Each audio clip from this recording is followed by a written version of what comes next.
It is Thursday, April 2nd, in 2020, and you're listening to the Beer Temple Insiders Roundtable. Remember, this is what we said. To never be heard, seen from again.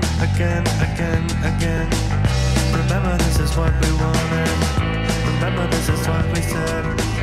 To never be heard, seen from again.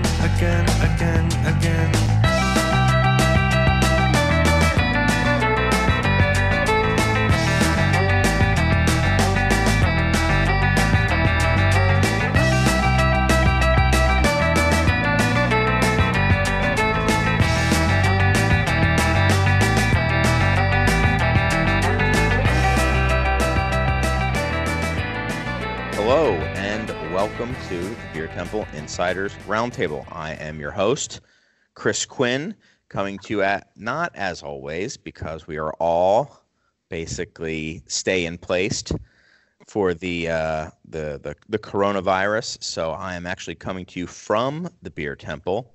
It's interesting how many things that I've always wanted to do have been forced. My hand has been forced because of this, but I'm coming to you for the very first time ever from the Beer Temple, and I have a panel of guests here. So I still I'm going to do the show. We are doing the show remotely, though. Everyone is safe and sound at their own locations, which they may or may not divulge.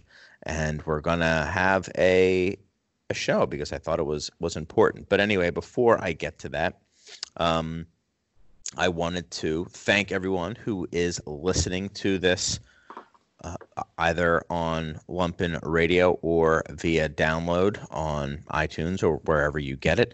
And I always want to thank Lumpen Radio for having us on. This show will air on Lumpen Radio, even though it isn't going to be broadcast live. And I want to thank Lumpen, as always, and special shout-outs to the fearless leaders, Logan Bay and Jamie Trecker, as well as producer Serge, who I'll probably have to give him the recording of this so he can put some fades in and out, and that'll make him happy. So thank you to Serge, and once again, thanks to all you guys for listening. And if you enjoy the show, feel free to reach out to us about whatever it is, whether it's something that we are talking about and you had a question or a comment on, or something that you wanted us to talk about. And you can send that to insiders@craftbeertemple.com. Now, for those listening for the first time, it's not going to be the typical show, but essentially what I try to do with this show is get a group of people together who in some shape or form have made beer a part of their lives and just discuss topics that are pertinent to today. And as I'm sure everybody who's listening to this, we're all in the same boat, and our lives are dominated by the coronavirus, whether it's literally the virus itself or just everything else that encompasses our response to it. So I want to thank my panel, and I want to just say how thankful I am for all these guys to come on, because I think, well, what I hope is we're going to have some meaningful discussions here and just kind of let everyone know what's going on in the beer world and what people are doing and what people can be doing or should be doing. And so let me get to introducing my guests. As always, we will go in order of seniority, that being how many times they've been on the show. And I will say that even though we're not at Lumpen, the opinions of my guests are still solely their own. They do not represent Lumpen Radio or the Beer Temple, even though one of my guests is a shareholder in the Beer Temple. His opinions do not reflect the Beer Temple's. Okay, guys out there, whatever that guy says, don't assume. Anyway, let's get on with it. My first guest is the beer aficionado, the beer cruncher, man with many noms to beer, rivaled only by Mr. Strong, Doug Veliky. How are you, man? Well, doing good, Chris. Yeah. Yeah. Relative. Yeah, hanging in there. Relatively speaking. Thanks. Thanks for putting this together. Yeah, man. Thanks for having for coming on, and we'll talk a little bit more about a conversation that you've already had with one of the other guests, who I will introduce right now, Mr. Dan Pische. How are you? Greetings from Southern Command down here in beautiful Miami, Florida. Yeah, where they're finally have they shut the beaches down? Or wait, are you on the beach? I'm trying to look. I was at the beach, but it closes at sunset, so I decided to get home. So help with the kids. When I remember a while back, I think the last time I was on the show, I wanted to make a point of trying to be there for episode 200. I think this might be 199. This is 199. This is certainly not what I had in mind. Mm-hmm. Yeah. I think episode 200 will be the least of many, many, many, many things that have been canceled. So, but I appreciate it. And thanks for coming on, man. And last but not least, a new guest. I believe he may have been in the Peanut Gallery in the past, Mr. Randy Crabtree. And we have to keep with some traditions, Randy. First-time guests introduce themselves. So can you let everyone know who you are and what you do, and maybe as it pertains to beer would be ideal. Beer. I drink beer quite a bit. Mm-hmm. I've been drinking a lot of beer in the last 3 weeks. Thanks first to having me on the show. I really appreciate it. I've been begging to be on for 3 years now, and that's the first time you've let me come on. So, luckily we had a cancellation. So it just didn't take coronavirus to get me on here. Had a cancellation as well. So. Quick on me, I'm a CPA. That doesn't really have anything to do with beer. I do specialize in research and development tax credits, and we do those sometimes for breweries. So there's a beer connection. But I've just been a craft beer fan for quite a while, and actually got introduced to you a day after I met Doug Veliky here. I think it was a day or two after. So I've known Doug a day longer than you. So Doug's partially probably responsible on how I got to know you and how I got involved with the Beer Temple. But when you do a podcast, you'll introduce him first because he'll have seniority. Exactly. Yes, Doug will got it first. Randy, can I tell them how we met? That's fine with me. Just a real quick version. We met by him asking me if I could take a picture of him with Garrett Oliver at Brooklyn Brewing. Yeah. Awesome. And that was a great picture. And actually, I think I used that on some kind of social media somewhere. So I really appreciate that. And that was a fun night, too. We were at a beer event and ran into each other. So, but then from that event, that's how I got introduced to you. And the rest is history. I got involved at the Beer Temple, I don't even know, 5 years ago, 4 years ago? I don't even know now. It seems like 100 years ago, honestly. Yeah. But thanks again. Cool.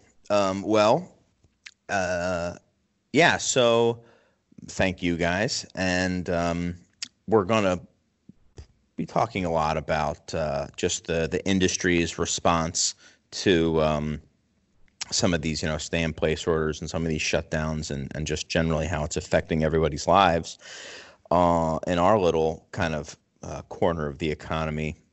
But before we do that, I would love to know, now that you guys are probably mostly, staying at home, I would hope.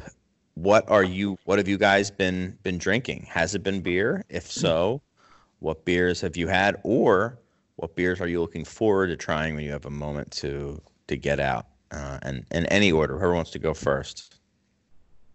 I'm going. All right. So beers I've been drinking lately, like I said already, every beer. It's been that's the highlight of the day. It seems like right now, 5:00, let's open a beer. There's been a couple that have really stood out to me recently. One, you're probably going to say, so I don't know if I should steal your beer. Steal it. I don't know how to say it correctly. Rathaus? How do you say it? Oh yeah. The Rathaus Pils. Yeah. Mm-hmm. Yeah. That was really good. It's German Pils, right? Yeah. Yeah. That was an awesome beer. I think, I bought a couple before the shelter in place, a couple 6-packs, and then I actually drove out and had Steven deliver a couple more 6-packs curbside to the car. You want to hear an interesting story about that? I mean, it's interesting to me. It's kind of amazing. So he had it on draft here. I think, Doug, you had mentioned that you liked the beer on line number 1, I think is how you refer to it here at the Beer Temple. Yeah, that's when I discovered it. Yeah, so we had it on draft. Somebody brought in a sample of it, and I had never heard of it. And a lot of times people bring in German lagers that are really, really not in good shape. So I was not expecting much. We drank it. We had Weihenstephan Pils on line 1, and I kind of gave Steven an eye. I said, pour some of that Weihenstephan, and he did. And the Rathaus was clearly better than what we had on draft at the time. So we were kind of like, okay.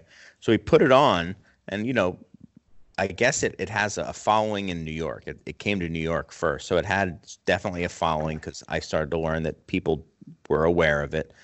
We started bringing it in, and it started selling really fast, like labeled can 4-pack of IPA fast. And it's probably it's definitely our best seller in the past couple weeks. The distributor brought in 75 cases, and I believe we have sold 68 of them in the past 2 weeks or something. We moved we moved 45 cases of it the first week, and it's crazy. I mean, to me, it's nice to see an import lager bottled 6-pack move at that rate. So yeah, I like it too, and I'm glad you liked it, Randy. Yeah, So, and in fact, cool. we sent a 6-pack, 2 6-packs down to my niece and future nephew-in-law. They were supposed to be getting married this coming Saturday, and unfortunately that had to be canceled. So we sent them down a little care package of beer. So they were very grateful for that. Yeah. One more beer I want to mention, Yeah. just because I want to brag. Mm-hmm. I was able to bring back 4 Pliny the Youngers last right. month. We brought one to the Beer Temple, opened it up, and all the employees got to taste it. And then yesterday I opened bottle number 3 and shared it with my son. So I got one left, but that's a pretty special treat to have. So that great. One I enjoyed quite a bit. Yeah, I like that. I like that as well. That was a beer I had pretty much written off not being able to ever try. So that's why I stood in line for 2 hours just for you to get that. And 2 hours was nothing for really. Yeah. There's people that stood in line for hours. I was there on the last day. So. Somebody had brought one into the bar before you brought yours in, and I was in the office. I was in the building. Somebody brought it up to the bar. They opened it and drank the entire thing. Every other employee who was working at the time got it, and I come walking out, and they're like, "Oh!" I could just tell that something bad had happened, and then I saw the empty bottle. But I knew you were coming the next day, so. All right, bad joke. They should all got fired after that. So. Yeah. Well, you know what? They did. We'll get into that. Yeah. I'll follow your bad joke, and I'll see you. Yeah. So, anyone else? Beers? With the internment here, I'm having a chance to drink through the obscene amount of beer that I've accumulated over the years. Even though it's a fraction of what it used to be, it's still more than I arguably need. So I think I'm drinking a cycle weekday beer from 2016 now. One of the things I learned when I moved from Chicago to Miami is, I don't have any friends. So I don't. You learned that? Well, I didn't have many up there. I just, I basically would just hang around the Beer Temple, and some people, felt sorry for me. But it's hard to on podcasts. Yeah. I invited myself on, to be clear. Yeah, that's true. I felt sorry for you, so I said yes. Yes, there you go. So it's the idea of like having a beer that you're saving for someone to come over is like a twice a year occurrence for me. Yep. But it's a good reason to actually do to drink the beers you get. So Yeah. that's what I'm doing. That's cool, man. And how about you, Doug? Anything? Yeah, I've been trying to hit most of my local favorites. So just to rattle off a few, I'm drinking a Spiteful Alley Time Pale Ale right now. One of my favorite local pale ales. I've had a lot of Jungle Boogie. I'm campaigning hard lately to be the #1 Jungle Boogie fan out there. So I love that beer, and my wife and I both like it. So we've been sipping on that a good bit. And then the last one I wanted to mention was Hopewell has been putting out a lot of one-off lager plays on lagers, Yes. and I've just been hitting all of them, and they're all very different. My first delivery I did from the Beer Temple, they had a Zwickel lager that was really good, and I might have one left, but I blew through those pretty quick. And then this week I did a delivery from them, and they did a collaboration with Hop Butcher where they did a dry hop lager, but the hop was the super danky new Strata hop that hadn't had that kind of combination of a really... I've heard it's really, really hoppy. We just got some in too. It is. It's so good. It's strange. It's just this is one you taste where it's very easy to put down a 16-ounce can, like no problem at all.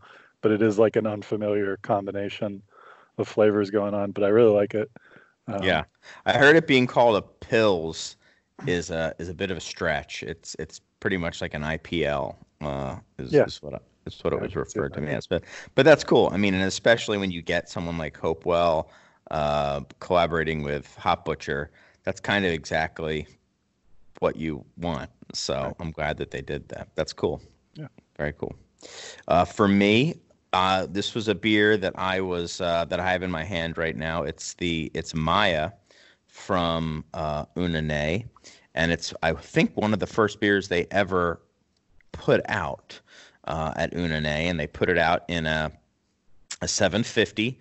So the times have changed. It's a Belgian-inspired IPA, and it was it definitely had a core of people who really loved it, but it just wasn't kind of they weren't able to keep it around, and they just recently brought it back. So I wanted to revisit it, and also give a shout out to Loudmouth Jerry Nelson, who just opened up tried to open up his new brew pub. I think his friends and family was on the 15th of March, so maybe the 14th, and so good luck to Jerry. So I wanted to support him.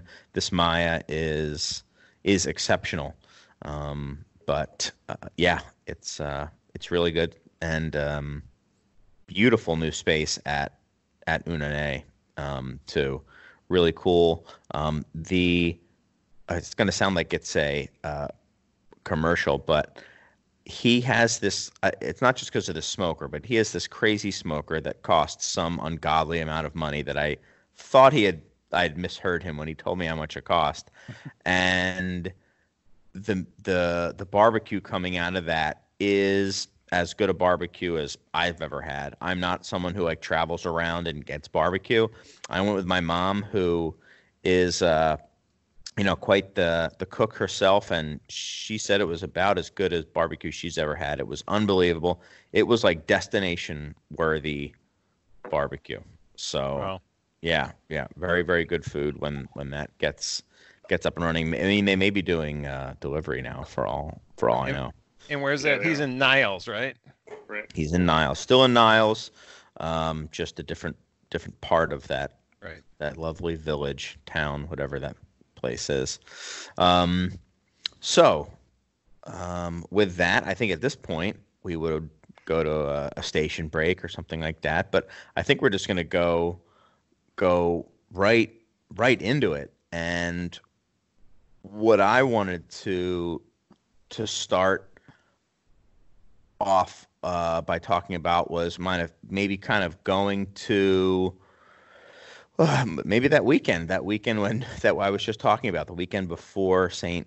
Patty's Day, into the Monday, which would be maybe, I don't know, was that the 16th or something like that? 16th, yes. Yeah, when it was announced that at the end of the day, it was announced on that Sunday that the following day, all restaurants and bars needed to close their establishments, their dining rooms anyway, for kind of, you couldn't be there anymore.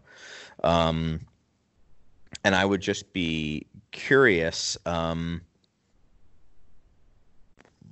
if it really kind of hit you, and how it. I mean, Doug, I think probably you and me are going to have the most firsthand experience, but who knows?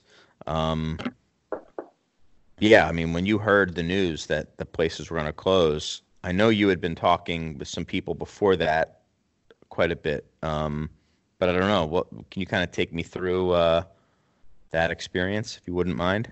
Yeah, I mean, I know that I'm trying to think of the timeline, but I know the Monday before that was definitely already in the like no handshaking mode.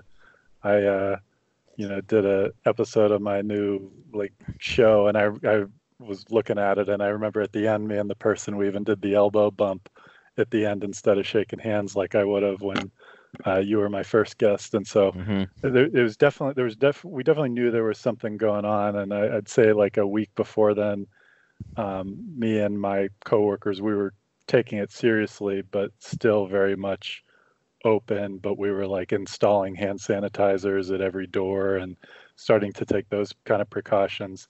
And then I remember that week, it was just every day it just got so much more serious. And I remember being asked to maybe talk to the newspaper by Thursday. And I was like, I don't feel comfortable saying an opinion on anything right now, because nothing I'm saying is aging better than a day. I just feel like anything I say is out of date instantly. And so I remember by Saturday morning, I got maybe it was just things I was reading, and I got a really bad feeling the Saturday before this, and started like, getting my thoughts together to propose that we do something proactively. And other people were thinking the same thing in different respects on slightly different timelines. But then I remember before I could even like finish that by noon, I saw that Half Acre had decided to close their place. And that's when I was like, already like had the wheels in motion, at least in my head. And we got the conversation started on what do we do if we have to close. And then by maybe 3 or 4 o'clock, I saw that Ohio had forced all restaurants to close. So then it was just a matter of like, all right, what are we going to do? What are we going to tell all of our people? And that kind of put us just like a day ahead in plans for Sunday. And then Sunday, I knew it was going to happen. And it was just a matter of if we got our, what we would tell our employees what the deal was, how to go about this. By the time we got that ready to go, it was mandated anyway. So the good news for us is we knew we had a day head start in terms of just how to communicate this to our staff and what we were going to do to reassure them in the coming weeks. And that's like how I recollect that week. Mm-hmm. And so by the time it actually happened, we were ready to go. We didn't end up closing it in advance. I think we decided to close it right when the announcement came out, whereas we could have maybe waited till the end of the day or the next day. But we were just like, as soon as they said it, we were like, okay, let's shut it down. Side note, it looks like you're calling in from a domestic place, and I'm very impressed that you cannot have screaming children in the background, because that was another reason I needed to be here, because it would have been real. It would have been real. You would have seen me irate, screaming, running away from the. They don't take naps, so they go to bed fairly early. Yeah. You would have seen the podcast version of the dad, driving on the vacation, like leaning backwards, just like trying to swat at people. That would have been me. But yeah, to get back to what you were talking about those days before. I mean, I'm going to be honest. This may not age very well, but I was taking it seriously. I was talking to people about how I was concerned, that Thursday and Friday before. There were already people were starting to, get a vibe that something was going to happen. Things were going to get shut down, and I started getting worried for the livelihoods of my friends in the industry. It was the day before, it was the weekend of the St. Patrick's Day parade here in Chicago, and I knew they weren't going to be dyeing the river. I knew they weren't going to be doing all this stuff. And I know a lot's been made of, these crazy crowds in River North and Wrigleyville and stuff. And, I certainly didn't see that. But, I was talking to my friend and, fellow publican Pat Berger, who's been on many times. And, that's his original bar, Patty Long's. That was his, that's his biggest day of the year is the parade day. And he was saying, yeah, we're just, we're going to get crushed. And he was talking about how Kaiser Tiger had already had, I'm not going to repeat the number, but a monumental number, dollar amount of cancellations of events that had happened. They're near the Google headquarters and stuff like that, which had been shut down, the United Center wasn't doing anything. And he was, I wouldn't say worried, but was just, realistic about what was going to happen on Saturday there. And also Jerry Nelson was telling me that the Friends and Family had been canceled because so many people had just called it off, but he was just going to open it up to anybody who wanted to show up. So I went, as I probably think I have for 10 years. I had a Guinness at Pat Berger's. I sat right next to Pat, but I definitely distanced myself from other people, and I didn't shake hands and stuff like that, but I was there. And then I went out and I saw Jerry. And I gave Jerry a hug, and I wished him the best, and probably stayed away from everyone else because I was really worried. I was really worried and still am about what this is going to mean for business as well, because at that point, if you remember, nobody was talking about that side of things. They were talking about how all these places should close down, but they weren't saying, nobody seemed to be talking about what that would mean, at least not that I heard. And then on Monday, it was this just really weird, eerie vibe here. Everybody was sitting, distancing themselves from each other. It was kind of like I don't know what you would call it, but this weird, ominous feeling was in the bar, and the bottle shop was cranking. People were just buying and stocking up, and I was here until the end, and people were. I don't know what people thought of it. I think even then people knew it wasn't going to be 2 weeks, that we knew it was going to be more. And when I heard the announcement going back a day, my father had come into town. He was going to fly in, but he decided to drive in because he was concerned about, flying and travel and stuff. And we watched the press conference live. My kids were freaking out, and I was like in such a bad mood because, again, the order was for everyone to close, but nothing was mentioned about what these people were supposed to do. And I knew I had the bottle shop here, which is something at least, but I know a lot of people, and I was thinking, specific people here in the city, what are they going to do? What are these people going to do? Because you're still going to have to pay the banks. You're still going to have to pay your landlord. You're still going to have to pay for stuff, especially then when, the governor wasn't really mentioning that. And, I understand priorities. He would figure out what to do later. But I was really, you know, worried, angry, fearful, and yeah, just a really, really crazy, crazy time. One of the craziest in my beer career was those couple of days. Um, yeah, I'd be curious how Randy and Dan, that same time period, affected you guys, maybe personally, but also from a business standpoint. If you can think back to what you were feeling like at that time, did you have a feeling? Did you realize how momentous this was, or yeah? Yeah, it started to set in through what I mean. So my background's in lending. I run it's basically an international banking group. Cartel. I thought you used. That's A what you cartel. call it when Well, we talk. You call it a cartel. Well, we don't talk about that on air, Chris. Oh, my bad. Well, this isn't on air. This is Skype.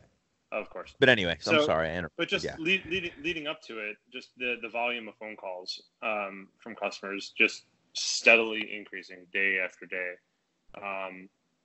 And then it started to shift into, well, what happens if? And this was what before that weekend, the St. Patrick's Day weekend.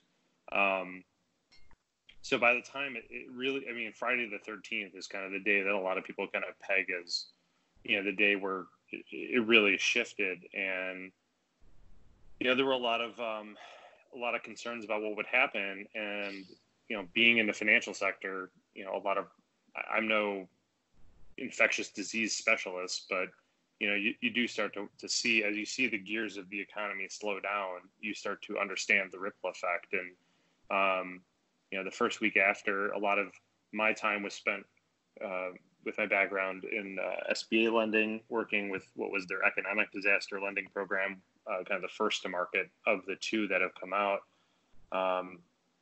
as well as fielding calls from customers who have rental properties. For instance, we had one client who I was speaking to had a property in the Wynwood neighborhood of Miami, which is a big bar and entertainment district. As the restaurants and bars started to close, just knowing that the distress was coming, like if everything slows down, you can just see how everything's interconnected and everybody starts pointing a finger, going like, well, I need relief. We have people calling, power companies asking for relief.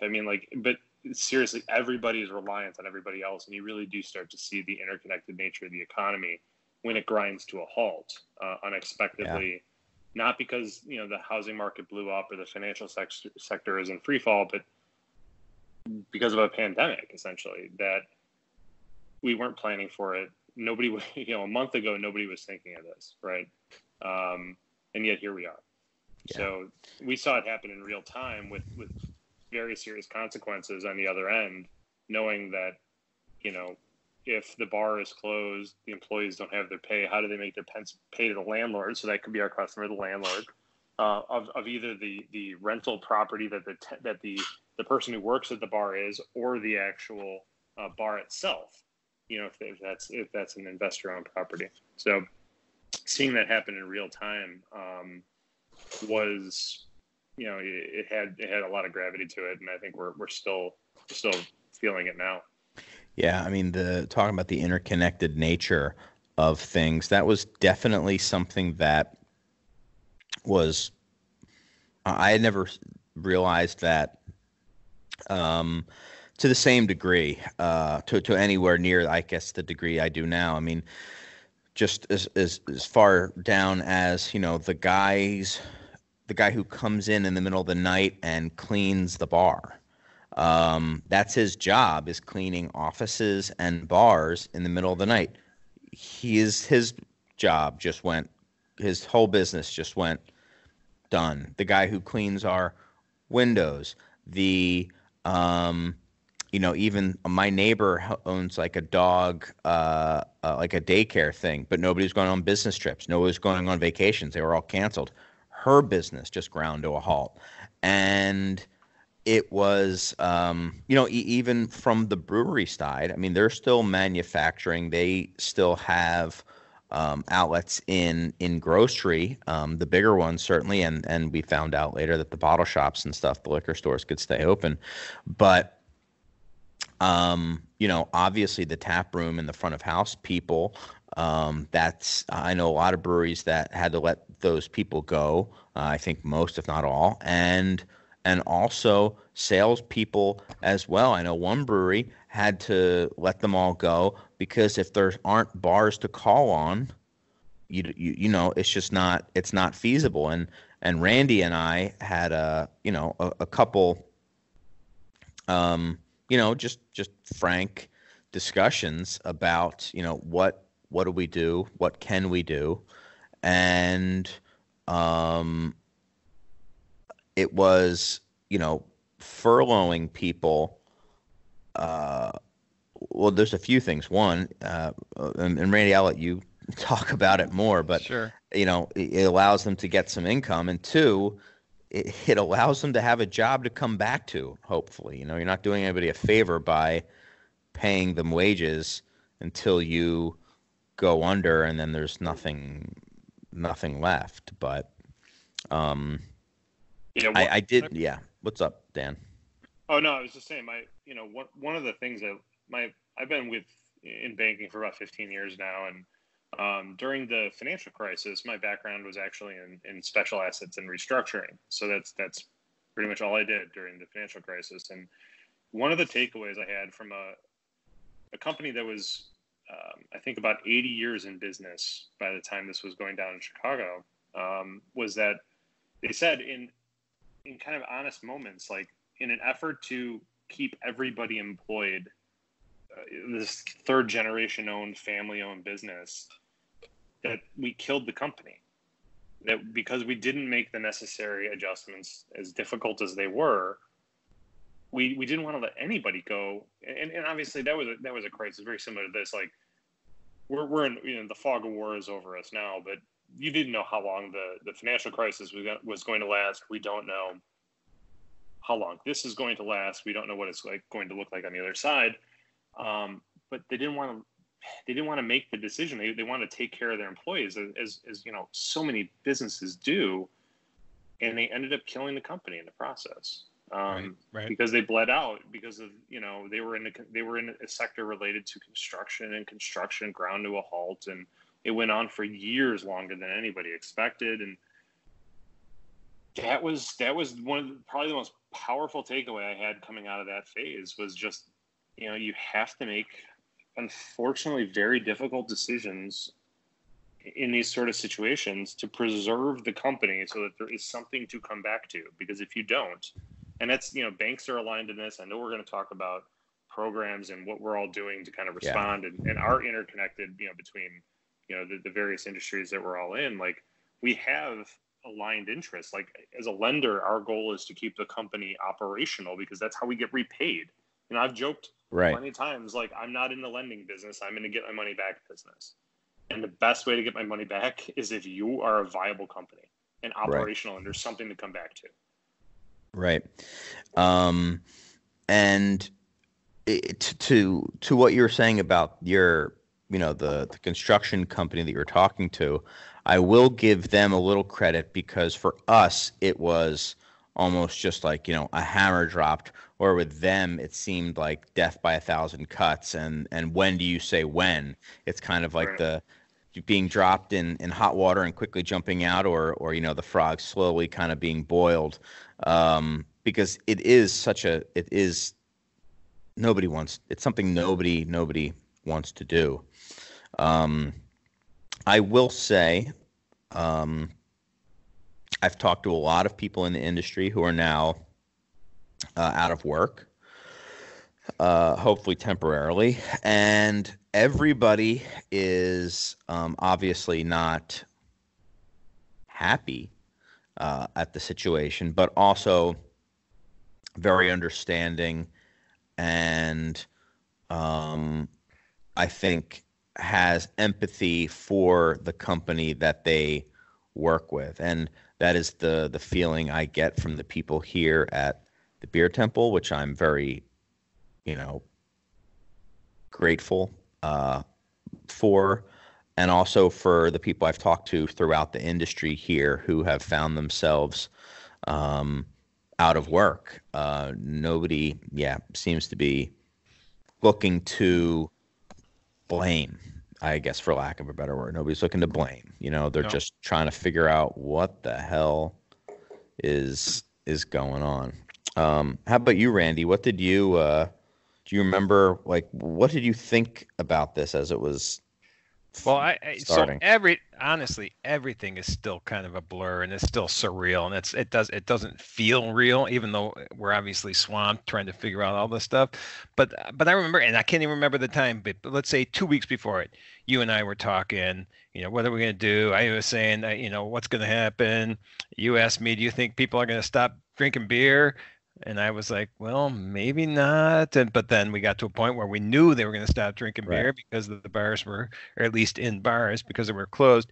Do you guys, Dan, maybe not you, but Doug and Chris, do you remember what time this announcement was made on that Sunday, the 15th or whatever it was? I think it was like late afternoon. Yeah, I was going to say mid to late afternoon, maybe like between 2:30 and 4:30, if that sounds right, Chris, somewhere in that range. Yeah. Because my wife and I had just went for a walk, I think. It was a really nice day that day for mid-March. We're sitting out on the back patio, having a beer, and I hear this announcement. I don't know where. Maybe you texted me. Maybe I saw that. We have a Slack channel for the Beer Temple. We have come through the Slack channel, and then it was like, holy crap, what are we going to do? How are we going to survive? What's going to happen next? And I had a pretty full day the next day, but the next day is when the bars were closing.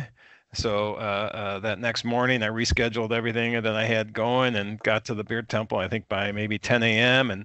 And you and I and everybody at the Beer Temple were just trying to figure out, all right, what's the game plan? What are we going to do? How are we as a Beer Temple going to survive, but how are we as our employees going to survive this as well? And so we spent the day doing that. And I can go into that, but one thing I remember specifically that day, and you talked about kind of a surreal feeling in the bar, decent amount of people in, everybody, staying apart. But I think I had, at noon, I think you and I had a final drink at the bar. And then at 3 o'clock, I think we had a final drink at the bar. And then at 6 o'clock, we had a final drink at the bar. And honestly, I wanted to cry, I think, each time we poured one of those beers. Yeah. There was so much uncertainty. We didn't know what was going to happen. But that day, and I don't know if you want me to go into this, but go for it. Whatever you want to say. Yeah, that day, obviously, we were concerned about surviving as a bar, as a going concern. How are we gonna get through this? But also the employees. How are the employees going to survive? And so, I hadn't researched unemployment before. I got online trying to figure that out. We're very fortunate. We hadn't ever had to get rid of anybody, so we didn't have to worry about that. But we figured out that they could still work a certain amount of hours, and we knew we had the bottle shop. At this point, I'm calling it a liquor store, not a bottle shop, because we have wines and liquor and we beer. We quickly also made that pivot too. Yep. And we have signs out there. Store, yeah. Yep. And so everybody knows that. But we knew we had that. We knew we had some hours. During the day, you and I tried to figure out how many hours were in the liquor store and how many hours we would need other people besides you to run that. Then how much can each employee make, and then still collect full unemployment, which at the time we thought was just Illinois unemployment. Fortunately, with I don't know if Dan or Doug, if you know what it's called, but the Family Something Act or the Payroll Act or the Act before the CARES Act. I think that one defined additional federal unemployment for each employee. So that has helped them a lot. But we knew we could get them at least between them working a minimum amount of hours with us and unemployment. They could make enough to hopefully survive what we hoped at the time was going to be a month. That's going to be longer now. We know that. But at the time, they said 2 weeks. We knew it wasn't going to be 2 weeks. But we put that in place, and then once we knew that at least there was a plan for the employees, and it wasn't, we're letting you go. I think you mentioned it. We're going to furlough you. We want to be able to keep them on health insurance and be able to, make sure they're covered and make sure they know that they got a job when this all turns around. So I don't think it matters what you call it, layoff, furlough. I think for the most part it's the same, although in Right. Illinois the definitions might be a little different, but the intent is there. I think the intent is why we were calling it versus Right. the legal definition. I think we wanted to portray to people that at least the way I felt was we weren't leaving them. We were trying to do what we could to keep everyone together. And, to be frank, I mean, we did say, okay, there's only this many hours. How do we have to divide up these hours? What are we going to do? And we had to, even those little decisions were tough decisions because Yep. it's who's going to get the money, who's going to get, these hours and stuff like that. Not fun things to do, but Nope. when you have, like I was saying with you, Dan, when it's just like a hammer, you don't really have time. You just Right. have to face the reality and go. Doug, I'd love to hear, whatever you are comfortable sharing about your involvement in kind of the preparations and initial implementation of some of what Rev did after this notice of the shutdown. Yeah, it's hard to go through a timeline of that just because, like Randy mentioned, a lot of it's a blur. It's more of just like kind of where we sit right now is the easiest way to go about it. What Dan said is Dan's example of, I think, the construction company is if it had come to me, I was going to explain the difficult situation as exactly what Dan described, where you're trying to make sure that there's a place to come back to, and then the gut-wrenching decisions that are involved with that in the short term in hopes that, make up a amount of time, 3 months from now, 4 months from now, things turn. And sure, it could very well be longer than that. Maybe it's less, but that's something I've never had to be on such a decision-making side of. I've been on the employee side of that during the last recession, but never been in the situation I was put in. And it's really hard. And I'm really proud of what we did. And it's hard to get into because it's a little bit of everything. Sure. There were jobs that we knew could not come back anytime in the near future. And then there's ones that we knew there was just nothing to do right now. Anything that supported bars and restaurants, we knew was, at least 12 weeks out from really having any job to do. And then there's people that, you need now, like myself, whether voluntary like myself or others, where you just need to give up a little bit of your time and salary. So I, gave myself a pay cut, as did many others, for the next, for pretty much through the summer. So that was just an odd thing to have to go through, knowing that kind of right now I have to work,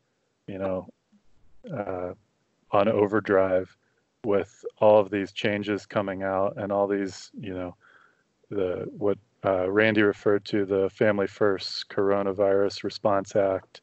And that was a wave of changes to, I oversee HR and finance, which are like the two hardest things right now. So trying to be on top of both of those has been a lot. But, doing it, trying to think long term with this, like everybody needs to make varying degrees of sacrifice, and trying to not think about it by how much you're doing, but just what it's going to take to ensure the health of the company is there because I do honestly believe that when we get past this, whenever it is, I think the recovery has a chance to be faster than most recessions. So I think the uptick could be, steep whenever we do get to that point. And so it's just been all about getting ourselves in the best position to get there without jeopardizing the future. So Yeah, it's been stressful. It's been extremely hard, but I'm proud of a lot of the way we took care of everyone to the best that we could, and I think it was you, Chris, that said from talking to people just how understanding they were. Maybe it was just because I was 10 years, 12 years younger the last recession, but I remember everybody was a little more sour when they were chosen to be laid off and under those conditions. And I was in a different industry at the time. I was in more financial services consulting, so it was more competitive between individuals. This is this is very different, and it's been really sad, but also, there's seems to be a lot of hope and definitely understanding. So yeah, it's been a strange time, very hard, very stressful, but looking for as much silver lining as we can. Maybe we can talk about that toward the end of some of the things. So some of the things to look forward to. We can get to that later, but trying to keep a lot of those things in perspective and just not to be cliche, but day by day, there's something new and positive that's coming every day.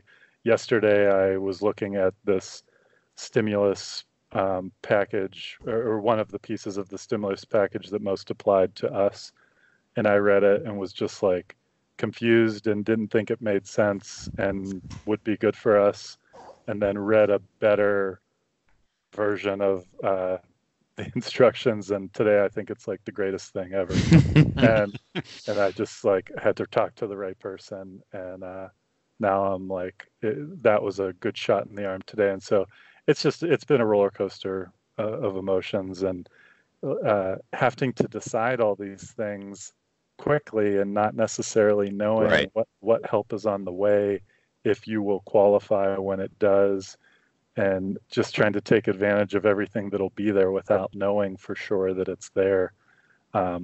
It's a strange time, sick of the word unprecedented, but it is true. It's like there's no playbook for anything going on right now. Instincts have to kick in, and you just have to kind of follow them. But also, I just keep telling people, anybody in your network that is plugged into any of this, whether it's your insurance guy, your banker, call them. If you just have a friend in banking like a Dan, just call them, even without a specific agenda of, can you explain this to me? Just spending 10 minutes on the phone might just make a light bulb go off, or you might learn something you didn't know that could become the thing that saves your business. So that's just what I've been trying to call people I don't normally call, owners of different breweries in Chicago that, I bump into a couple times a year, but would never just like pick up the phone to chat. Trying to create a little time to do that. And every time I do it, I feel like I learned something new, and I'm also able to pass on a few nuggets to them. So I think that's been really important, sanity-wise, and also kind of sharing the love and not anything I figure out, not just like holding it to myself, but trying to get the word out there as much as I can. Dan, you want to say something? Yeah, no, I mean, I think is somewhat one of the folks in my organization working on the response for kind of the SBA's loan programs, which was the economic disaster and now the payroll protection. I had to drop off the call for a second there to answer a text message, because I'm in discussions with friends at other institutions as we're all trying to triangulate, like, how are you thinking of this? How are you thinking of that? Because this is all rolling out in real time. We're recording this on April 2nd. The payroll protection program is supposed to go live on April 3rd, mainly because the legislation said it had to be operational within 7 days, which wasn't necessarily rooted in reality. But we're all working to get that set up, and it's led to some late nights and some staring at the bedroom ceiling as we try and think through these challenges, because on the other end of this is real consequences. This is, as I tell the folks on my team and people who maybe weren't at the bank during the last recession, I'm like, this is where you see the collision course between what we do and reality. It's a lot of this is all theoretical. You lend to a business and they grow and they pay you back and everything's good. And frankly, you don't learn a whole lot when things go well. You learn a whole lot of things when things go poorly. And that's where we're at. And there's real life consequences to everything we do as an institution. And this is true of, everybody in our industry. And we will be judged and remembered for what we do during this period of time. And it's, we talk so much about relationship and partnership and all these AdWords. This is the time where the rubber meets the road, and we need to, as an industry, step up to hold to that. And there's a lot of concern over the financial sector, because while it's theoretically fine now, we know that the ripple is coming, and there will be some significant challenges and losses, and everything that's associated with the situation we're in. But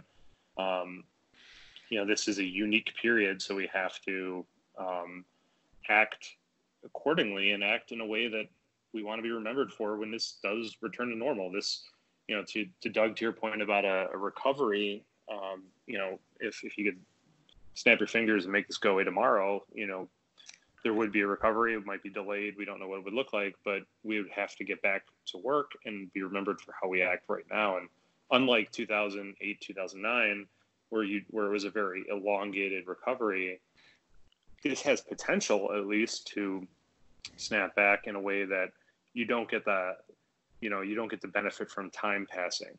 Where, oh, well, that was a couple of years ago and it was under a different situation. Like this we could be talking a quarter or two financial quarters apart from being in a recovery to where we are today. So right. There's a lot of things that have to come in, and it's nice to see everybody react, and it's, the efforts and late nights being put in by everybody across the country, different institutions, competing institutions, as we all try and deal with, what is going to be a, I don't know how else to say it. Every business effectively in our portfolio. I mean, the bill defines quote unquote small businesses as 500 employees in the U.S. now. That's a huge swath of every bank's portfolio. Yeah. It doesn't matter your size. All being eligible for a program. This is the payroll protection program is less a loan and more a grant delivery system. We have 10,000 commercial customers. Right. All of which are pretty much eligible. So I want to talk about that in a moment. I want to, we'll probably take a little bit of a break, mainly because I need to get another beer. And, but before we do, I wanted to talk a little bit about what both you, Dan, and you, Doug, were talking about, which is just reaching out to people and people kind of coming together. And I will say something I found myself saying repeatedly to my wife and to myself and to my family was how grateful I was for the people in my professional life, because I realized that, this was this incredibly stressful time and uncertain time. And I would notice that people would just reach out to me. People, Kate Branken from Pipeworks just texted me and said, "Hey, how you holding up? How you doing? Just wanted to check in." I think Doug, you did the same. Dan, you absolutely did the same, and you were just pushing information. You were pushing information, not waiting for someone to pull it from you. And I cannot tell you how thankful. I know at the time it might have just been like a thanks, man, because I was like up to my eyes in stuff, but it really, really meant a lot to me.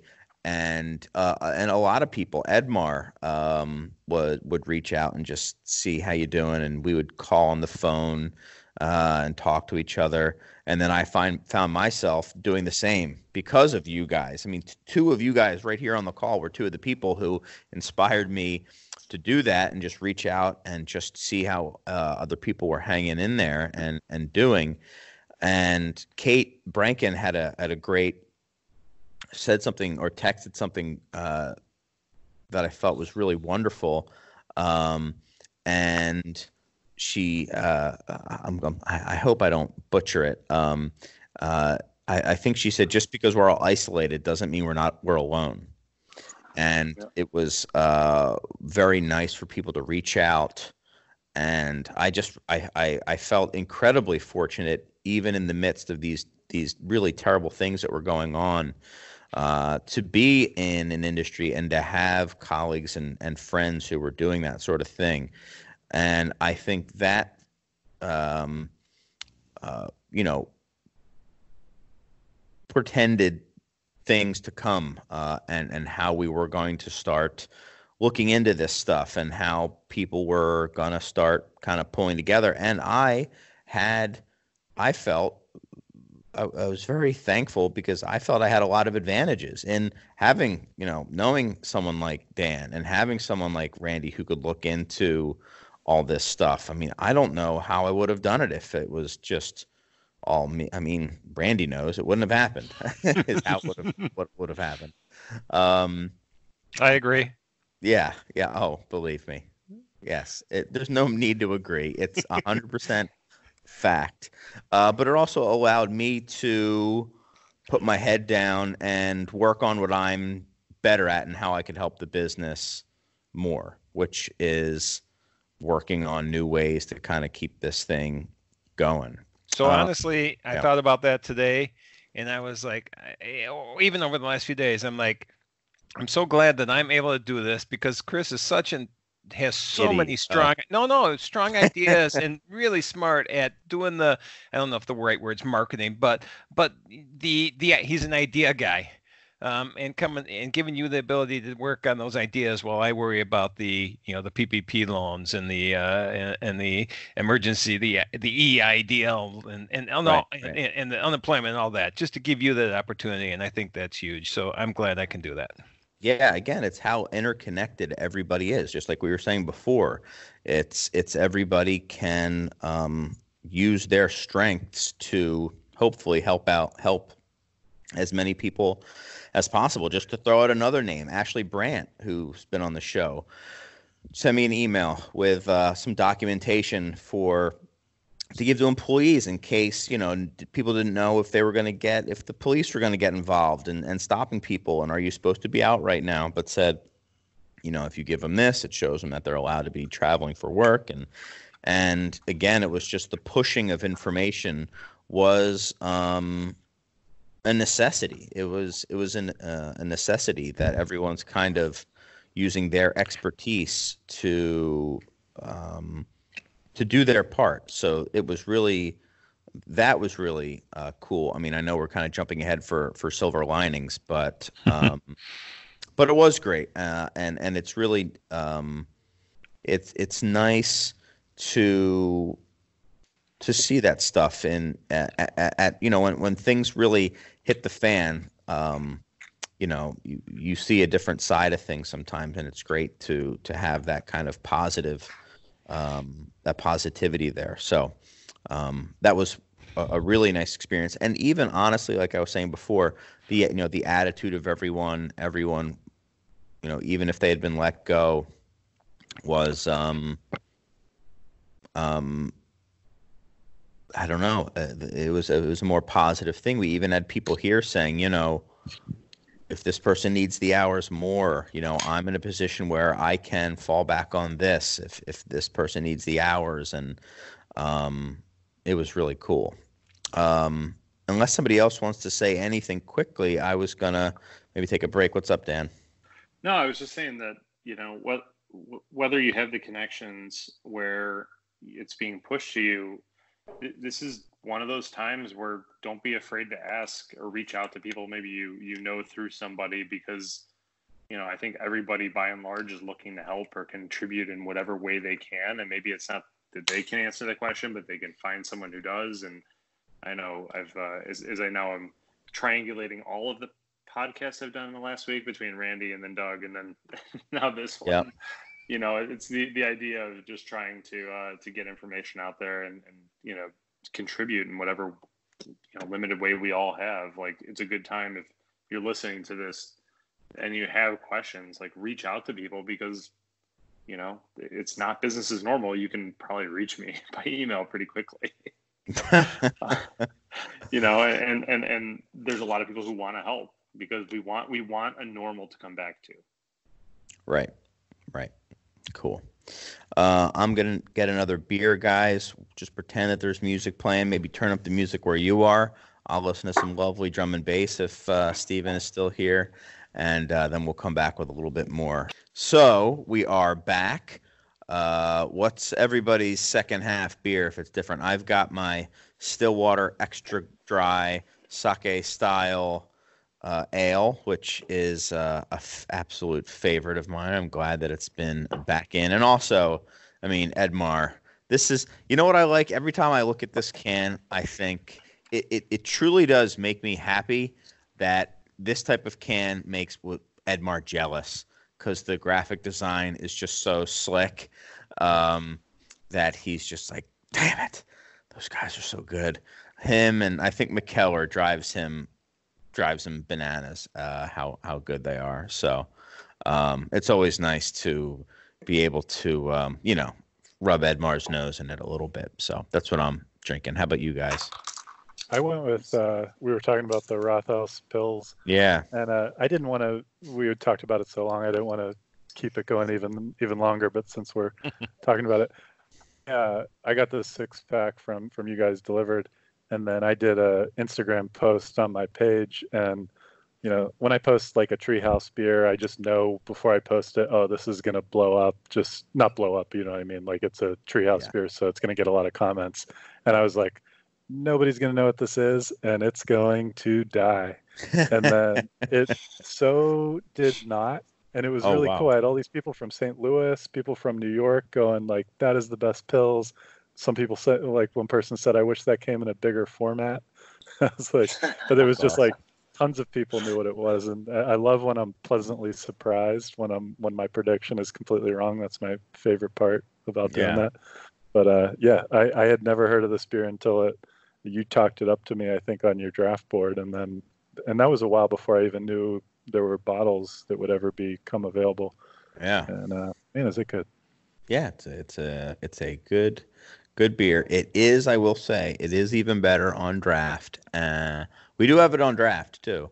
Hard to get. We'll get into what we're doing about that. But anyway, beers. How about you, Dan? What are you drinking? Sierra Pale Ale. There you are. You're never gonna. Yeah. Being down here in Miami, options for a lot of distro get kind of limited.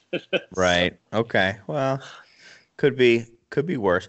I heard that Sierra is doing a collab with Bitburger. They did an Oktoberfest, but they're doing like a double hopped lager with them or a double hop pilsner or something like that. So it sounds like it could be interesting. Shout out to Chuck at Sierra Nevada. I think one of the third, day or second day after the shutdown, called in an order. Got a big growler of Sierra Nevada Pale Ale because he knows we have it on draft, and those drafts were just kind of, not doing much. We'll get into that. Bought a couple specialty, Trip in the Woods bottles, and threw a big tip on there, and just bought some other Sierra Nevada stuff too. So Chuck, shout out to Chuck. Really, really good guy. How about you, Randy? What are you drinking? First off, Chuck is a good guy, and that's awesome. Yeah, he is. Well, I didn't talk about the beers at the beginning, and I might have lapped you guys because I'm on number 3. So Zombie Dust was the first. Great Lakes Dortmunder was the second. Nice. And then I'm following Dan right now. I just poured Sierra Nevada Pale Ale. Oh, wow. All right. Yep. You keep putting it on the side where it's blurry, but we'll forgive you. We believe you. There you go. Okay. Yep, it is Sierra Nevada. Still blurry, but yes. Yeah, it is still blurry because now it's but yeah. Hey, check it out, guys. Oh wait, mine looks good. I don't know about you guys. There. I think it's the blur thing. It's that crazy. thing you got going on. My But picture anyway, is very small to me, so I can't see it unless I hold it close. So maybe that's it. So we were talking about kind of the lead up and direct aftermath of what happened. I would love now maybe for you guys, I think more than me, to talk about some of the things that you guys have done, seen people do, and maybe just start putting out some information about what people in the beer industry, but also maybe hospitality industry or any industry. We've just talked about how everybody's affected. What are some things that people can do right now? Whether it's to, help maybe, or if it's to programs out there that can help their businesses. Well, as a practicing CPA, I need a disclaimer on there first. This is just educational. We are not giving advice. I actually know. Doug, do you know how you're supposed to say that? I have no clue. And don't worry. I just shoot from the hip. I agree completely. Sue me. But in case my insurance guy is listening, I'll throw a few things out there. Let's get Randy. You know who Yes. deserves another shout out? Yes, do. Ken Daniels, our insurance guy, because I was talking to a brewery owner on Monday morning, the day that it happened, could not get his insurance guy to pick up the phone, could not get a call back. Our insurance guy, Ken, was there. I called him at 9:03 a.m. on Monday. I was waiting. The secretary immediately picked up the phone, immediately transferred. He immediately picked up the phone and talked to me. And just he basically told me shit out of luck, but it was just so nice to have someone like you were saying before, Dan, wanting to do what they could and just knowing that picking up the phone spoke volumes in and of itself. But anyway, I just didn't want to forget to give that shout out as well. But Randy. Yeah, no, Dan was awesome. Ken Daniel. Dan is awesome. Ken was awesome too. Doug may become awesome. He's getting there. He took my picture, so yeah, he's got that going for him. So just a couple things we did immediately once we had a game plan for the employees, and I'll go through this. You guys jump in wherever, but one, we talked to our landlords, like, okay, our income's reduced. What are we going to do? And can we get an abatement? And our landlord was great. He's working with us on some stuff. He's also in a tough spot because every one of his commercial tenants is affected by this thing. Yep, definitely. And that's and I'm a landlord. I own residential rental property. I've helped people out with that as well. And it's just everybody's got to help together. And when you're talking about that, Dan with us here today has been awesome. I mean, he has texted me every time he learns something, calling me. It's just amazing how people are helping out. So, and to that end, Jonathan from Hopewell Brewery, I mean, the day that we were closing, he said, hey, you guys need some growlers? We got some extra growlers. If you need growlers, you can fill growlers tomorrow. And it was like, that's awesome. I mean, just everybody's been great. So, yep. Yeah, so one of the things we did, landlord. Unfortunately, we had to furlough people. I next day called workers' comp, insurance. We have less payroll now. Let's get that reduced. That's going to save us some money. That saved us a decent amount of money every month. This was panic time when this happened. We had a line of credit. We drew the line of credit. Who knows? A bank can take that anytime. So we drew on it just to have it. We didn't need the cash. We did it, whether that was a knee-jerk reaction or not. We still don't need that. We're very fortunate. We did things like that. But then there's the stuff that we'll get into with Dan as well. But there's a lot of programs now with the SBA that the last week and a half I've been working on those as well that are going to be very significant. And one of those that I want to highlight right now, and I'm probably jumping ahead, But we have an SBA loan. We opened the bar 3 years ago. It's not even 3 years now. So we had an SBA loan. The SBA is going to be paying that loan for anybody who has an SBA loan now for the next 6 months. I mean, that's an amazing program that's not getting enough press. I'm not getting a lot of press out there.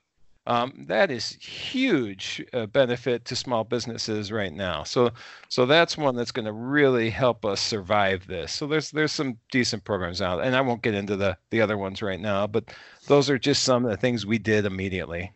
Mm-hmm. Dan, to kind of follow on that, I completely agree, Randy, that the fact that they're making 6 months of payments on basically all SBA loans. SBA 504 is pretty common for a lot of large scale equipment and real estate purchases. Then you have the 7A program, which is used for mainly equipment and build out purposes within the craft beer community. There's a lot of programs. There's also, in addition to the payroll protection program, which we've discussed, City of Chicago has a fund. A lot of localities and states have their own funds. So there's a lot of options available. And now is a time to explore those options. I'm sure most people have been, and have the conversations with, their landlord, their lender, because, one of the things, I'm pretty proud that we rolled out quickly was immediate 90-day modifications to term loans to just interest only. So trying to provide relief. I preface it as interest only instead of just full deferral because interest continues to accrue. So, you want to avoid capitalizing it if you can, because then you're paying interest on interest essentially. And that's, we had an analysis as an organization, kind of what's the quickest thing that we can deploy that provides immediate relief but doesn't cause harm.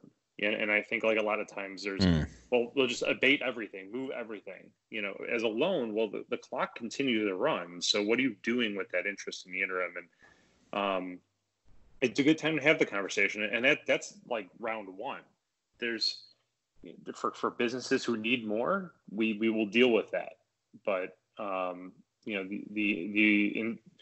the industry is really responding and trying to come up with solutions that scale very well, because we're looking at a scale that we're not normally used to. And it's a good time to have those conversations and reach out through your network if you have questions, because there's a good chance that if you put the question out there, even if it's on social media, Facebook, LinkedIn, et cetera, that I'm having this question, someone might be able to route you to the right answer.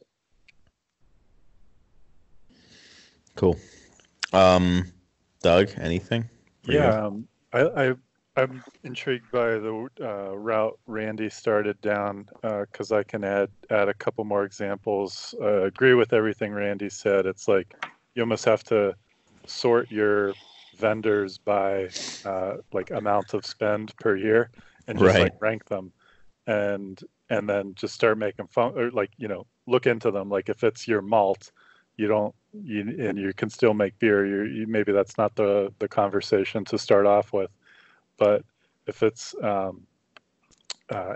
anybody who needs you to be successful, and malt can be included in this, but anybody that needs you to be successful down the road, it's worth a shot to see what they're willing to do with you.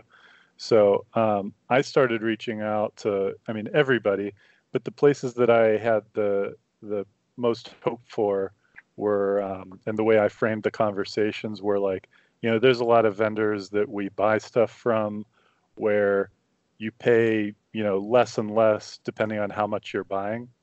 And I wouldn't ask for the world.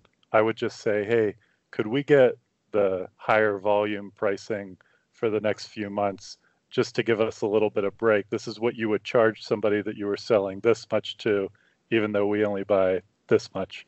And a lot of places were happy to do things like that, extend payment terms, but also like give us breaks on pricing for the next 3 months. And some places told us to go fly a kite because they knew we needed them, and they decided, short term, we'd still need to pay them. So they decided to think short term, whereas others were very receptive and happy to happy to help us out. And so those are things that I will never forget.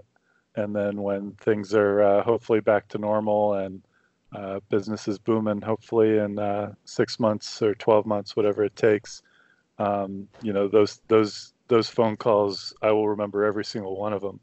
Another thing that I had a lot of success with, and one of my strategies was anything like software as a service, anything and there's a lot of it, things that we subscribe to where a place, pressing the off button on our account versus the on button doesn't really cost them anything. Of course, having us, they have infrastructure they need to support, but if it's something that we weren't going to be using for the next however many months because of the way our business is changing, but we also didn't want to lose all our data and lose all our history, reaching out to them and saying, we can't use this. You'll see there's going to be no activity, but could you not shut us out and just not bill us for the next 3 months? And I don't think I got a single no in that category. Even places like Comcast helped us out and took us down to very little for what we were doing. But we pay a lot of money for this keg tracking software through a company called Keg ID, owned by a bigger company called Satellite Logistics. And of course, we don't really need any keg tracking right now because the kegs aren't moving. So that was a big expense, and they were immediate, happy to help us for 3 months. So shout out to them. And, for a company of our size, this list is in the hundreds. So it was a lot of reaching out and dividing and conquer. I didn't do all these myself, but kind of cutting up the list, and whoever kind of owns that area asking and has the relationship, asking them to reach out. And not everybody says yes, but plenty do. And those decisions are something I will make a point to reward down the line.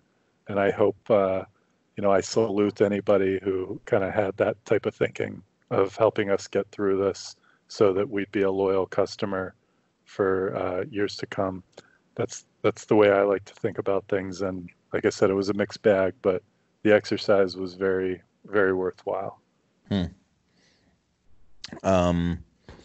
On my side, it was less of, there was obviously, the cost cutting aspects, and I was certainly working the shop more than I ever had been in a long time, which has been a positive in a lot of ways. But it was thinking about ways to, just kind of change the nature of the business. There were some things that were easy, like growlers and howlers or whatever that is. As everyone on the show knows, I'm a big fan of that format generally. Always have fought hard for it. But yeah, it was just beer that was sitting there that some of it was going bad. It couldn't just sit there forever. We had Leader's Beverage come out and mothball 2/3 of our draft. We turned the power off to one of our two draft coolers. We have two different coolers going, and we turned one of those off. And we, started promoting that we had this stuff. It was amazing. The day that we were going to get shut down, the bar, I should say, we had every single person in to do a physical inventory of the bottle shop to prepare for the online store, which we knew was going. Yep, Randy was also there. He's raising his hand. Everybody was there. And we were going to shut the bar down for a little bit. Because, it just can be messy when we're doing the inventory, but we're like, screw it, bar's staying open the entire time. And we had everyone come in, do the inventory, and then just whipped together the website, or whipped it up into shape. And there's another guy who's been helping us for years with our website. And it's been pretty amazing. I mean, I'm talking to people who have some integrated websites with their iPad-based point of sale I think, Randy, you told me a long time ago, you asked me, maybe a third, joking. You said, "Do you ever just do the easy thing, Chris?" No, Because I I wanted remember to that. do some 20-step thing where I could have taken one step, but it only would have been 90% what I wanted.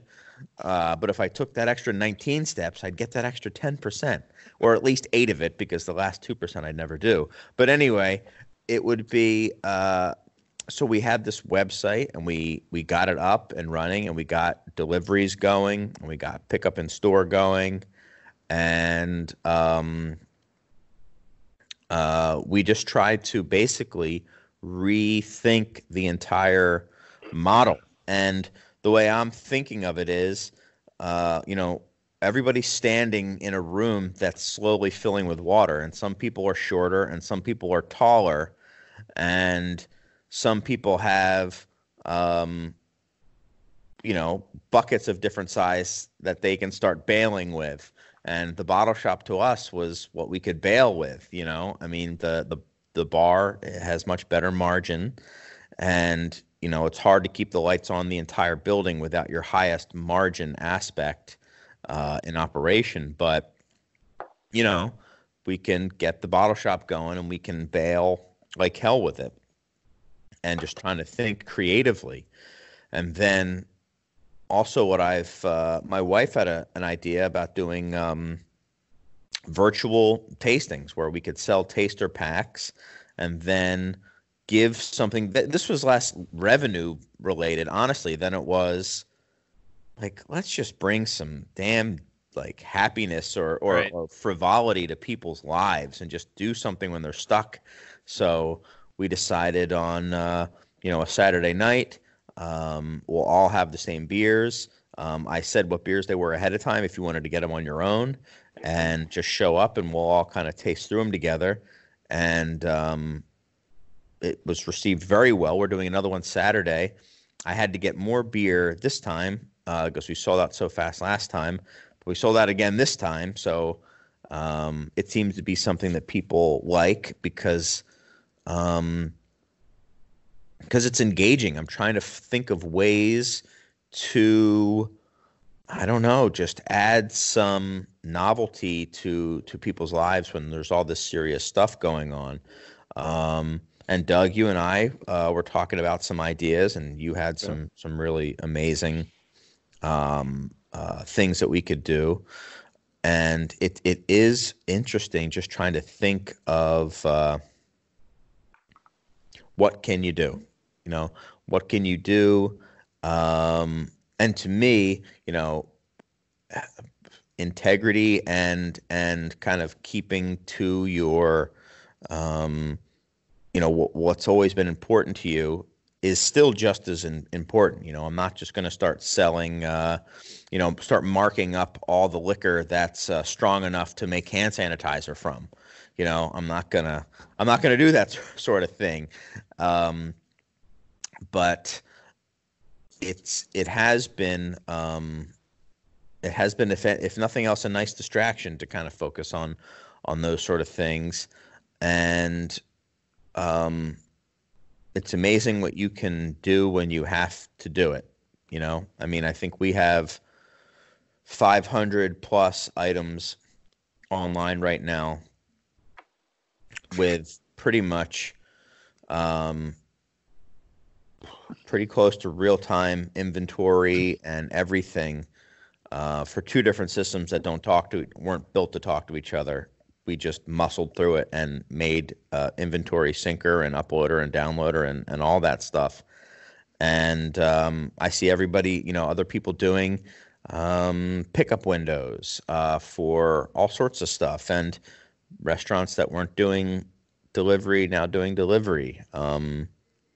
I don't know. Is there anything that you guys have seen that's been creative or interesting that you saw businesses doing in light of what's going on? In 48 hours, Alinea went from $600 a plate to doing takeout for $35 I don't know what the or price something. was. I was going to say $40.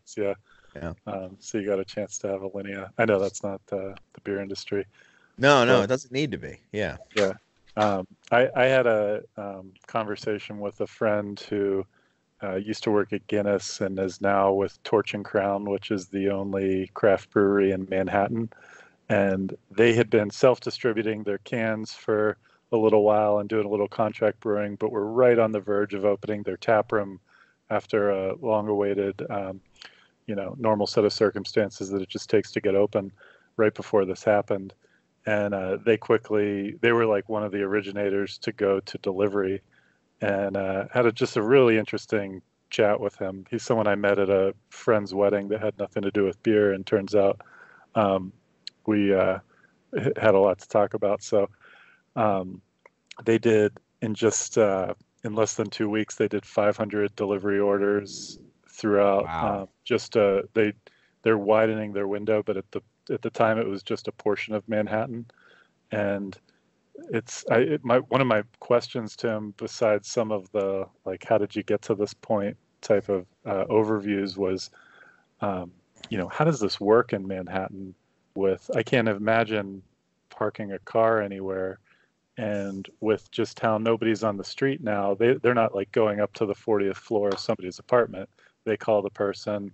That person gladly will come down to the front door of their building, so they can stick their car on the sidewalk with the flashers on for 30 seconds. Nobody wants to touch anyone now, so it's literally like a set it down, a wave, salute, you're on your way, you're back in the car, and there's nobody on the road either. And so that's what we talked about. Like he said that this was always in their long term. It wasn't legal. The exception, like just like Illinois, New York made an exception so that they could on the fly adapt and do this. But he said this was like 4 years down the road in their business plan to figure out a way to get direct to consumer. So they just had to shotgun it and implement it right away. But I was like, is this even feasible when things are back to normal to be doing deliveries in a city like Manhattan? And that's what, nobody knows the answer, but probably not. Nobody knows. I mean, this was also, everybody's not at home. You don't get the flexibility you do now on when it can show up, because this is a unique period where people are like, well, I'm not going anywhere. And your 4-hour window, no problem. I'll be here. That goes away later, but that kind of gets into like what is going to stick. And that's the fun question everybody talks about, the whole, can you put the toothpaste back in the tube an analogy is some of this stuff that's happening now is probably never going to go away. And, I imagine like for you, Chris, some of that's going to benefit you. Some of it might not. Some of it might make Amazon stronger than ever, but some of it might open up a door for you to do something new. And it could kind of at the same time be helping you as well as helping a massive delivery company like Amazon. That's some of the stuff I'm curious to see, but it's neat seeing people forced off the traditional path and having to make decisions so quick and seeing where everybody goes with it. A lot of people are finding the same types of success, but then there's the occasional spins on it where we're seeing people get creative, and that's been part of my silver lining. It's just been fun to watch the different spins everybody's putting on what they're now able to do that they were never able to before. Absolutely. Delivery for sure. Same thing. You said it was like on their 4-year plan.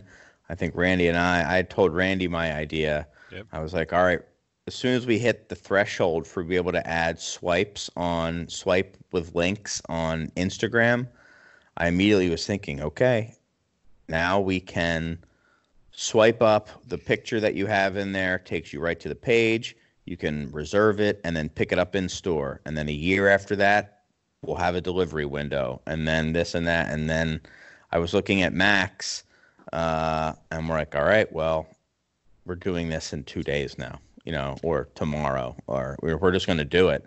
And, knock on wood. Again, Jonathan from Hopewell hooked us up with some really interesting and amazing routing software called Optimo Route for anyone who wants to do it themselves. Again, we're not using Grubhub or Drizzly. What we're doing is putting our bartenders to work doing deliveries, and we charge a delivery fee, and that delivery fee goes to the driver. So they get, an hourly plus the fee. So if anyone out there is complaining about the delivery fee, it's going right to our bartenders who are, otherwise unemployed. So we're keeping people employed by doing that.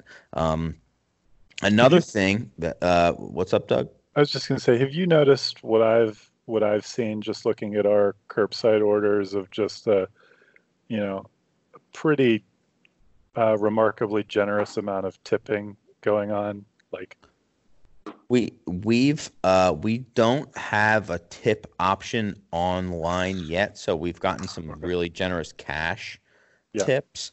So we did a GoFundMe. I was floored by how well that has done. I've got to promote it again. Sorry, guys, at the Beer Temple. But again, people in my life who are reaching out and helping the people here. Doug, you come up again. You're saying you were talking about doing the raffles. Raffling off beers like you have done to such an amazing effect for Laurie Children's Hospital.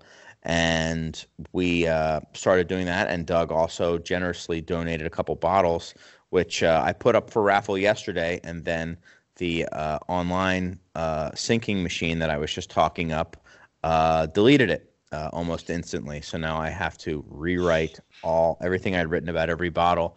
But we did that with a bottle of Barrel Aged Abraxas and raised almost $1,400. With one bottle of Barrel Aged Abraxas. Yeah, with $2 raffle tickets. $2 and at a time. That's all going to the employees. You said that, right? Well, I guess now it is. Thanks, Randy. Now you have to. No, but now we're doing it again, and we're going to start doing another raffle. I've got to get it up. So, other ways that we can, try to help. But yeah, I mean, so other than like tipping, we're finding ways, I think, for people to show their generosity. And I think, when it comes to charity, they're willing to just kind of throw in and buy, 20 raffle tickets or something like that. So that's been really cool. And also people just coming in. I had a guy today, he checked out a beer and he said, "You're from Philly, right?" And I said, "Yeah." And he said, "That's why I'm here." And then he just left with the bottle of beer. So it is funny how that stuff works. And the silver lining is, Doug and I have a mutual friend who was pretty freaked out about it and was talking about the fall of civilization and everything like that. That, hey, who knows? Maybe that person will be right. But it has been really great to see so much of the opposite happening, at least in the interpersonal that I've seen. People ordering from us and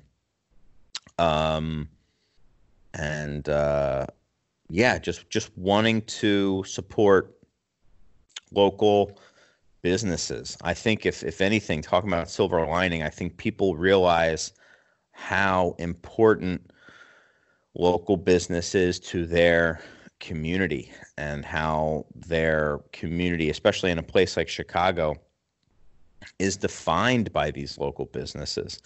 Nobody wants did your phone die, Dan? Is Dan dead? Oh, Dan just texted me. He was sitting really, really still. He hasn't moved in a while. But it is nice that people are seeing that the fabric of the community is local business, and and that doesn't just mean local retail. It just means, this is where people are working, man. And I certainly hope that I don't see any way that Amazon, this does not end with Amazon further tightening their grip on everything. But I do hope that it gives maybe a new toehold to a lot of other people to kind of start the next chapter in what maybe some of these, what it'll look like. And Doug, you and I were also chatting on the phone about, the 3-tier system looks mighty nice to some people now too. Now that there's, really no other options. So it's not, and I'm not saying that in like a told you. It's interesting that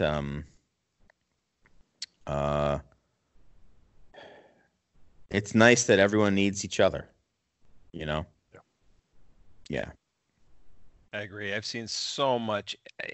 There's a chance, there's a possibility there'll be negativity, but I have not seen any of it. Everybody's been so nice. Everybody's been supporting. Everybody's been generous. Even, we go for a walk 3 times a day. We have 4 of us sitting in our house now, working in 4 separate rooms of the house all day long.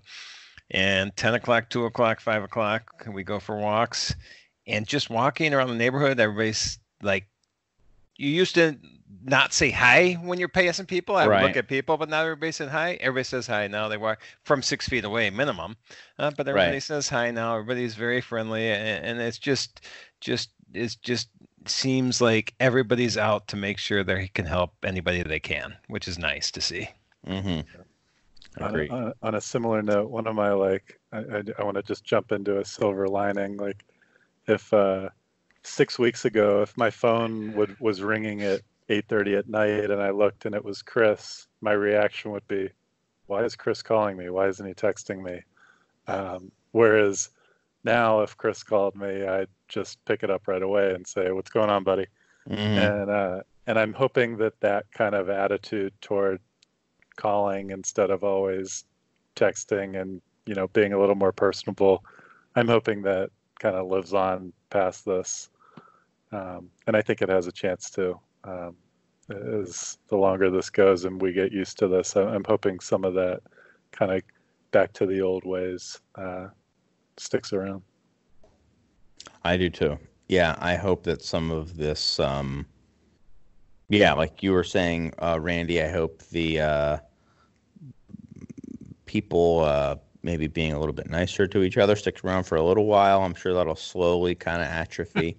I hope with people just reaching out and saying, hey, what's going on and how you doing? And I hope people, I guess a lot of it is, you don't know what you got till it's gone.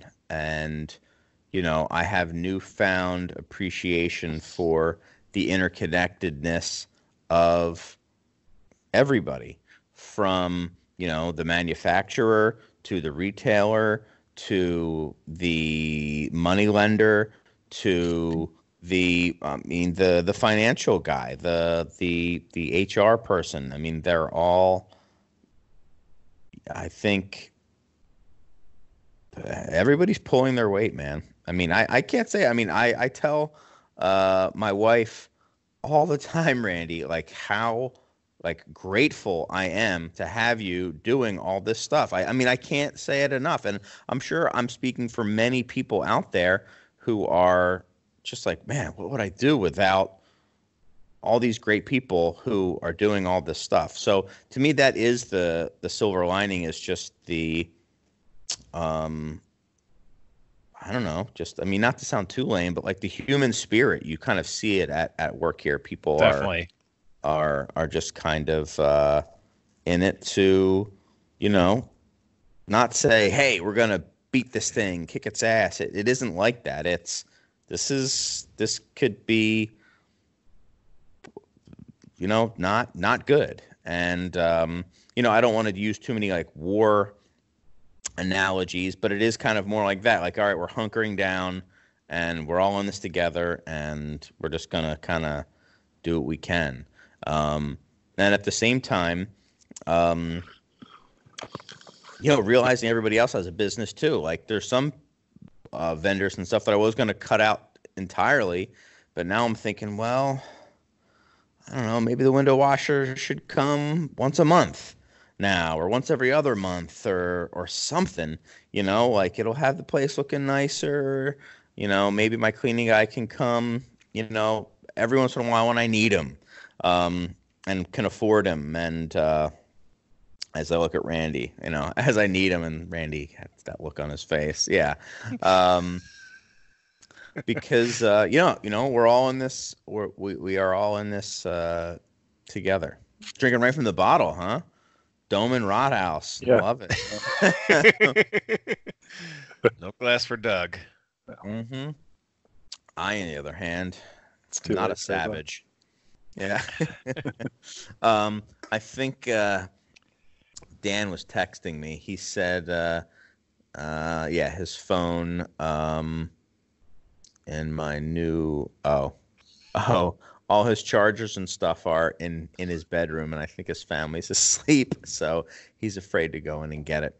So we might not be able to have a goodbye from Dan. But is there anything you guys would like to talk about or say in closing before we call it a night, guys? Well, I just want to say, we were just saying, to summarize, everybody's been great. Everybody's been working together.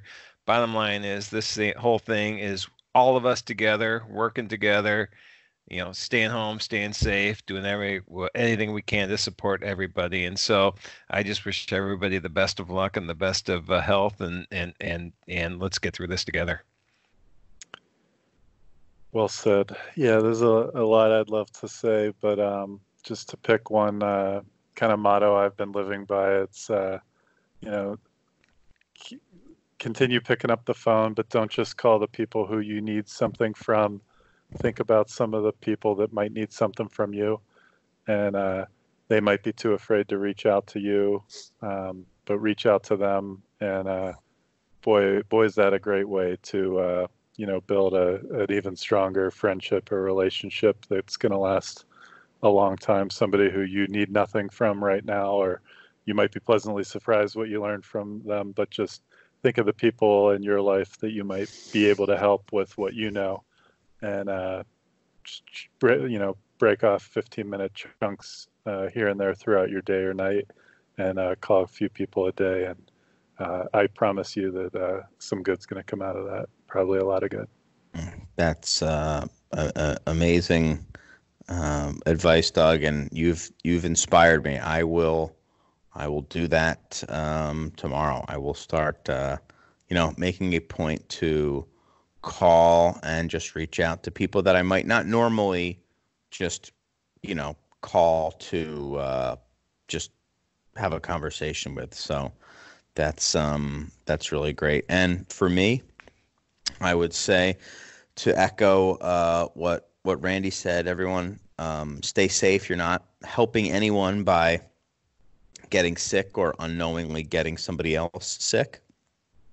And just remember, as Kate so wonderfully stated, although you may be isolated, you are not alone. So don't forget, you're not alone. And there are people out there. And also, there are people out there, like Doug said, who may need you. So,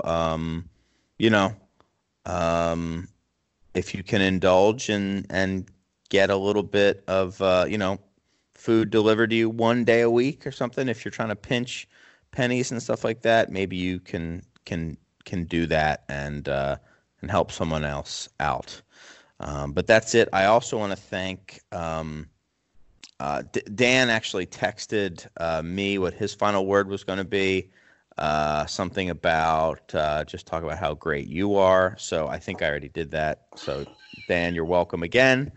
And but I want to thank Dan for coming on for most of the show. And I want to thank Randy for coming on, and Doug for doing the first all Skype show. I'd say it's a success, but we have to see if this recording actually keeps and we can get it online. And